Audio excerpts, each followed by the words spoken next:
The project's going really well. The pupils seem to be working out their ideas, and we are coming to some level of fruition as the project moves through over the last month or so. I think that when a school takes on a project, they're used to working in a certain way, and they're used to projects that deliver a product at the end.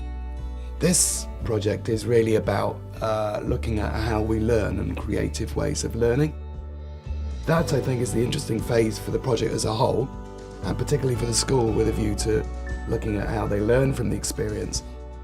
Hopefully we'll have enough information from the end of the project to be able to report back to staff on the things that worked, the things that didn't work, and what we could look to do from a timetable perspective to help creativity and allow them freedom to form their own ideas.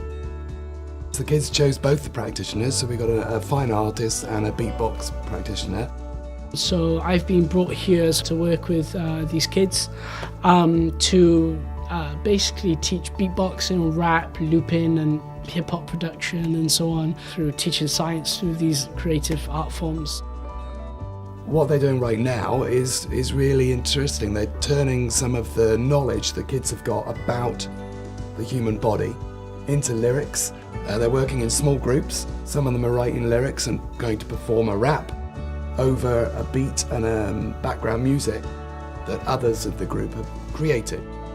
And that's really exciting, so there's something coming out of it. We're learning about the immune system and the skeletal system. It's like all the bones in your bodies. We're making a song about it. The kids are really knuckling down and getting some great pieces of music going.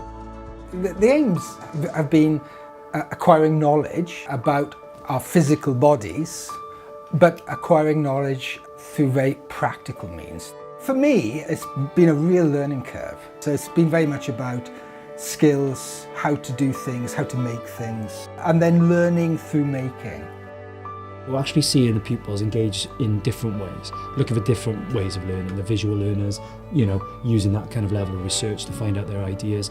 That's been quite interesting how they've found their own pathways. We kind of learned how to be more independent and more control of our learning, so we learnt stuff in our own way, in our own pace, in our own different styles. I don't really like being like a classroom, so when you're doing something like this, which is like a different project, it's interesting to see different ways of learning. That's not going to kind of make my mind zone off somewhere else. We normally just sit down and work on paper, so this is fun because we're more engaging with each other. And it's good because, like in science, we don't really do many practicals, and now we're doing a lot more.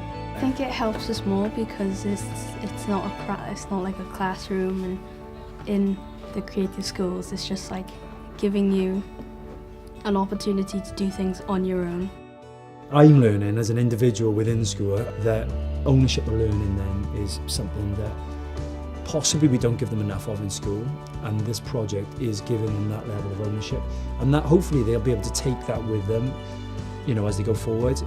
It's been interesting. You never know where these projects take you, to be honest. I feel that we are going to get something good by the end of it.